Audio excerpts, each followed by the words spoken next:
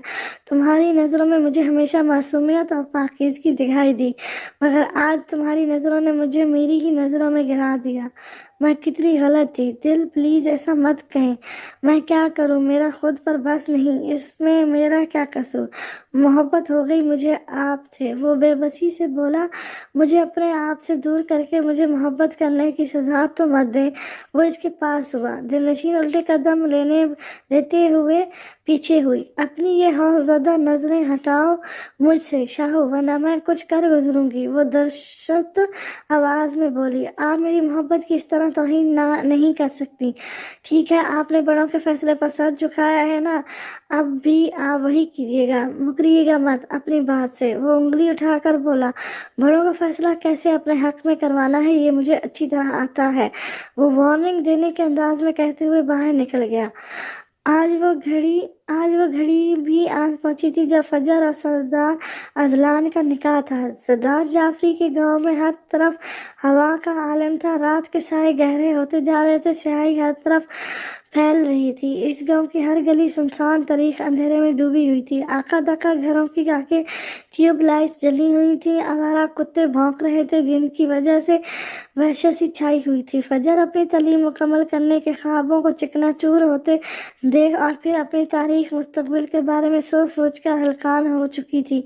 یہ 1.25 ماہ اس نے جس اذیت میں کاٹا تھا یہ اس کا دل ہی جانتا تھا۔ وہ اپنی ماں کی آغوش میں سسک رہی تھی، آج اس کی زندگی بدلنے والی تھی۔ اس نے کیا سوچا تھا اور اس کے ساتھ کیا ہونے جا رہا تھا؟ ماؤد نے سردار جلال الدین کے فیصلے کے خلاف جانے کی اپنی بابا سائن سردار جعفری کو کہا، مگر سردار جعفری جانتے تھے کہ سردار جلال الدین کے فیصلے کے خلاف نہیں جا سکتے، اور اگر انہوں نے ایسا کچھ کرنے کا سوچا بھی تو اس کا انجام بھی ان کے پورے خاندان کو بھگتنا پڑے گا۔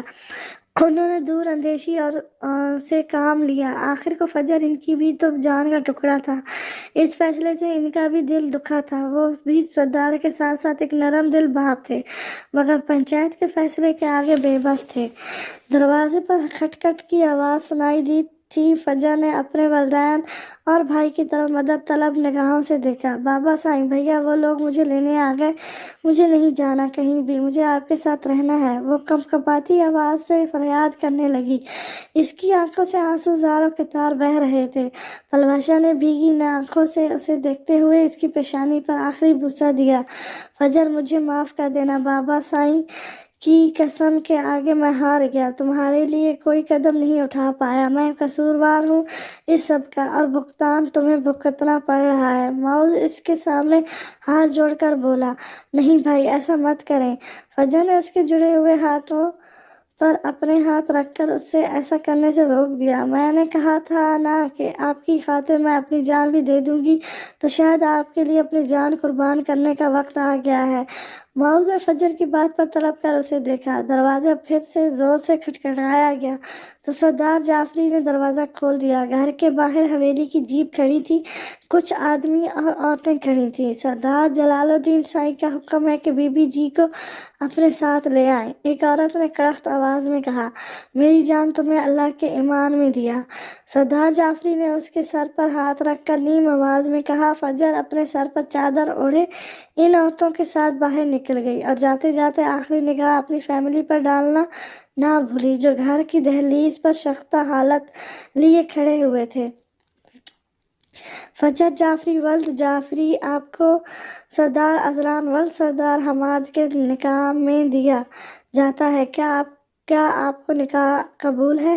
قاضی صاحب پوچھ رہے تھے، لیکن فجر بت بنی بیٹھی تھی۔ وہ اس بات سے قطعی بلد تھی کہ ایک خون بہا میں آئی ہوئی لڑکی کو کن کن آزمائشوں کا سامنا کرنا پڑتا ہے۔ یہ نکاح کرنا اس کے لیے زہر پینے کے مترادف تھا۔ اسے اپنی بھاری پلکوں کی جھالر اٹھا کر ایک نظر قاضی صاحب کو دیکھا تھا۔ کا کیا نہیں تھا اس کی نظروں میں التجا بے بسی کا ہر رنگ۔ قاضی صاحب بھی نظریں چرا گئے۔ بتاؤ بیٹی، قاضی صاحب نے پوچھا۔ قبول ہے۔ اس کی آنکھوں کے سامنے اس کے بھائی اور بابا سنگھ کا چہرہ لہرایا تھا۔ ان کی سلامتی کے لیے اسے اس زہر کا کڑوا تلخ پینا ہی تھا۔ اس نے اپنی کپکپاتی ہوئی آواز میں نکاح قبول کیا، مگر اس نے ایک بار بھی نظر اٹھا کر اپنی زندگی کے نئے مالک کو نہیں دیکھا، اور پھر دوسری طرف سے بھی اسی طرح ایجاب و قبول کے مرحلے سے گزر کر وہ فجر جعفری سے فجر اذلان بن گئی۔ آج ایک بار پھر ایک بہن قربان ہو گئی تھی۔ جاؤ یہ پہن کر آؤ۔ ایک عورت نے اسے روسی لباس تھمایا تو اس نے پہلے تو حیرت انگیز نظروں سے اسے دیکھا، مگر مرتی کیا نہ کرتی کہ مدافعت پر عمل پیرا کرتے ہوئے لباس ضبطن کیا تو کچھ عورتیں اسے دلہن کا روپ دینے لگیں۔ وہ نڈھال سا وجود لیے خود کو ان کے رحم کرم پر چھوڑ چکی تھی۔ کچھ دیر بعد جب نظر اٹھا کر آئینے میں خود کو دیکھا تو پل بھر کو ٹھٹک گئی۔ وہ خود کو پہچان ہی نہ پائی۔ کیا یہ میں ہوں؟ وہ ہلکی سی آواز میں منمنائی۔ آواز اتنی ایسا تھی کہ اس کے اپنے کانوں تک بھی بمشکل سنائی دی۔ اس زرق برق لباس نے اس کی چھاپ ہی بدل کر رکھ دی تھی۔ وہ عورتیں اسے اپنے ساتھ لیے کسی کمرے کی طرف بڑھ رہی تھیں اور وہ اپنا مڑتا وجود لیے ان کے ساتھ گھسیٹتی چلی جا رہی تھی۔ چلو ادھر بیٹھو۔ انہوں نے اس کا لہنگا بستر پر پھیلائے اسے بیڈ پر بٹھا دیا۔ جانے کتنی ہی دیر یوں ہی گزر گئی۔ بیڈ پر بیٹھی ہوئی وہ کمرے کا جائزہ لے رہی تھی جو بڑی ہی خوبصورتی سے ڈیکوریٹ کیا گیا تھا۔ دیواروں پر آف وائٹ پینٹ کے ساتھ بلو ٹچ دیا گیا تھا۔ ایک اور دیوار کی جگہ شیشے کا سلائڈ ڈور تھا جو بالکونی میں کھلتا تھا۔ اس پر ڈارک بلو اور آف وائٹ رنگ کے ڈیزائن پردے لگے تھے۔ سارا سامان حویلی کے باقی سامان کی طرح پرانی طرز کی بجائے جدید طرز کا قیمتی اور خوبصورت تھا۔ ہر چیز سے سامنے والے کی پسند اور حیثیت کا اندازہ لگایا جا سکتا تھا۔ کنگ سائز بیڈ پر وہ پچھلے ایک گھنٹے سے بیٹھی تھی۔ دلہن کے روپ میں وہ بے انتہا خوبصورت لگ رہی تھی۔ رونے کی وجہ سے ناک اور آنکھیں سرخ ہو رہی تھیں۔ خون بہا میں آنے والی لڑکی کے ساتھ ایسا نرم سلوک اور اسے اتنے شاہانہ کمرے میں عزت سے بٹھانے کے پیچھے ان کا کارفرما مقصد سے الجھتی ہوئی وہ سوچوں کے تانے بانے بننے میں مصروف تھی۔ چہرے پر الجھنوں کے تاثر نمایاں تھے۔ شام سے وہ اپنی نازک وجود پر اتنے بھاری کپڑے اور زیورات کا بوجھ برداشت کر رہی تھی، بھوک تو جیسے مر گئی تھی۔ اپنی سوچوں میں گم تھی جب دروازہ کھلنے کی آواز پر چونک کر سیدھی ہو گئی۔ گھونگھٹ کو اور زیادہ لمبا کھینچ لیا۔ دایاں ہاتھ دل پر رکھ کر بڑھتی اور گھٹتی ہوئی دھڑکنوں کو قابو کرنے کی جدوجہد کرنے کی کوشش کرنے لگی۔ وہ دروازہ بند کر کے بیڈ کے قریب آیا۔ تم میرے بیڈ پر کیا کر رہی ہو؟ ایک گرجدار آواز سنائی دی تو فضا نے گھونگھٹ الٹا دیا۔ وہ کوئی ان پڑھ لڑکی نہیں تھی جو یوں کسی سے دب جاتی، خواہ سامنے ان کا نیا مجازی خدا ہی کیوں نہ ہو۔ وہ آنکھیں کھولے اس سے تند نظروں سے دیکھنے لگی۔ میری گڑیا کو دیکھا ہے؟ وہ زمین پر گری ہوئی ایک گڑیا کی طرف اشارہ کر کے بولا۔ فضا نے اس کی اشارے کے تعاقب میں دیکھا۔ جب میری گڑیا میری بات نہیں مانتی میں ایسے ہی اس کا بازو توڑ دیتا یا ٹانگ۔ وہ گھورتے ہوئے سخت گیر لہجے میں بولا۔ اگر تم نے میری بات نہ مانی تو میں تمہارے ساتھ بھی ایسا ہی کروں گا۔ وہ انگلی اٹھا کر وارننگ دیتے انداز میں بولا۔ اس کی بات پر فجر کی آنکھوں کی پتلیاں حیرت سے پھیلیں۔ اماں صاحب نے کہا ہے اب سے تم میری نئی گڑیا ہو۔ وہ پرانی والی تو خراب ہو گئی نا، اب میں تم سے کھیلوں گا۔ وہ چلتے ہوئے اس کے پاس آیا۔ جیسے جیسے وہ اس کے پاس آتا جا رہا تھا فجر اپنا ڈھیلا وجود گھسیٹتی ہوئی بیٹھ کے کونے سے جا لگی۔ اس کے ہلنے سے اس کی چوڑیاں اور پائل کی جھنکار سے پورا کمرہ جھنجھنا اٹھا۔ وہ پرشوق نظروں سے اسے دیکھتے ہوئے بستر پر بیٹھا اور فجر کے پاؤں پر بندھی گھنگروں والی پائل کو اپنی انگلی سے کھینچا۔ وہ ایک جھٹکے سے کھل کر اس کے ہاتھ میں آ گئی۔ واہ یہ کتنی پیاری ہے، اور اس کی آواز بھی۔ وہ اسے اپنے کان کے قریب کیے زور زور سے ہلانے لگا۔ فجر نے اپنا نچلا لب دانتوں تلے دبایا۔ کیا اس لیے مجھے وہ اپنی قسمت پر ماتم کنا ہوئی اور دھندلائی ہوئی آنکھوں سے سامنے بیٹھے شخص کو دیکھا جو سفید خدر کی شلوار قمیض پر سیاہ واسکٹ پہنے اپنی سحر انگیز شخصیت سے کسی کو بھی اپنا دیوانہ بنانے کا ہنر رکھتا تھا، مگر دماغ سے یہ سوچتے ہی اسے اپنے اعصاب شل ہوتے ہوئے محسوس ہوئے۔ گڑیا، اس نے فجر کو کھوئے ہوئے دیکھا تو مخاطب ہو کیا۔ فجر نے اپنے خیالوں کو جھٹکا چونک کر اسے دیکھا۔ آؤ تمہیں چینج کراؤں، وہ سادہ سے انداز میں بولا، مگر فجر کے رہسۂ اوسط بھی خطا ہوئے۔ میں روز اپنی گڑیا کو اپنی پسند کا ڈریس پہناتا ہوں، میں تم کون سا پہنو گی؟ وہ سوچتے ہوئے اٹھ کر کبڈ کی طرف بڑھا۔ فجر اپنی جگہ سے ہل بھی نہ سکی۔ فجر، تم کم ہمت نہیں، ایک ویل ایجوکیٹڈ لڑکی ہو، یوں ہمت نہیں ہار سکتی، مقابلہ کرو ان حالات کا۔ اس نے خود میں ہمت مضبوط کی اور بستر سے اٹھی۔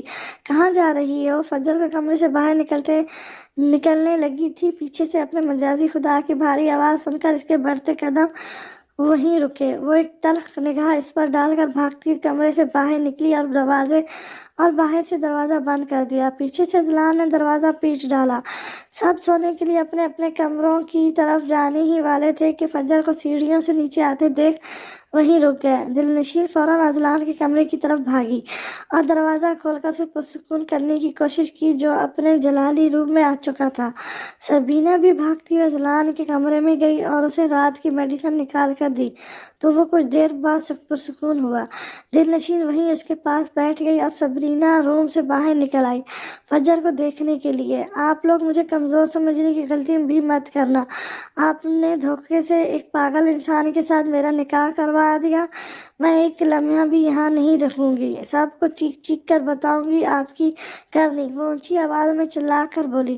اے لڑکی، آواز نیچی۔ سردار جلال الدین کی باروب گرجدار آواز اس کی سماعتوں سے ٹکرائی۔ فجر نے مڑ کر انہیں دیکھا جن کے ضعیف چہرے کے اعصاب تنے ہوئے تھے، سفید کلف لگی شلوار قمیض پہنے، کندھوں پر مہرون رنگ کی شال ڈالے، بھوری آنکھیں جن میں ایک سد تعصب دکھائی دیا، گھنی مونچھیں اور داڑھی جو ان کی شخصیت کو مزید روبدار بنا رہی تھی۔ وہ اپنی تمام تر شان و شوکت کے ساتھ وہاں موجود تھے۔ فجر کی بات سن کر ان کی تنی ہوئی رگیں مزید تن گئی تھیں۔ کچھ لمحے وہاں سکوت چھا گیا تھا اور سردار جلال الدین کی اسد آواز نے اس سکوت کو توڑا تھا۔ تمہیں عزت دی، مان دیا جو ایک ونی کو نہیں دیا جاتا، اور تم ہو کہ ہمارے ہی سر پر چڑھ کر ناچنے لگی۔ مت بھولو اپنی اوقات، تم خون بہا میں آئی ہوئی ایک ونی ہو، اور ونی کے ساتھ کیا سلوک کیا جاتا ہے وہ تم ہمیں کرنے پر مجبور نہ ہی کرو تو وہ تمہارے لیے ہی اچھا ہے۔ وہ کرخت آواز میں بولے، ہمیں ہمارا پوتا عزیز ہے، تم اس کی خدمت کرو، بدلے میں ہم سے اپنی عزت کی امید رکھنا۔ اگر تم نے ہمارے پوتے کے کسی بھی کام میں کوئی کوتاہی کی تو سزا کے لیے تیار رہنا۔ وہ دھمکی آمیز انداز میں درست آواز میں بولے۔ فجر ان کے انداز و اطوار پر مٹھیاں بھیج کر رہ گئی۔ اس کے والدین نے اسے بڑوں کی عزت کرنا سکھایا تھا، اسی وجہ سے اس نے سردار جلال الدین کے سامنے مزید زبان چلانا مناسب نہیں سمجھا۔ ہاں، اور تم لوگ بھی کان کھول کر سن لو، آج سے سردار اذلان کے سب کام اس کی بیوی کرے گی، کوئی بھی اس کے کسی کام کو ہاتھ نہیں لگائے گا۔ آئی بات سمجھ میں؟ انہوں نے وہاں موجود ملازمین سے کہا۔ انہوں نے مؤدب انداز میں سر ہلایا۔ سردار حماد، سردار واجد بھی چپ چاپ کھڑے تھے۔ جاؤ اب اپنے اپنے کمروں میں، انہوں نے کہا تو سب اپنے اپنے کمروں کی طرف چل دیے۔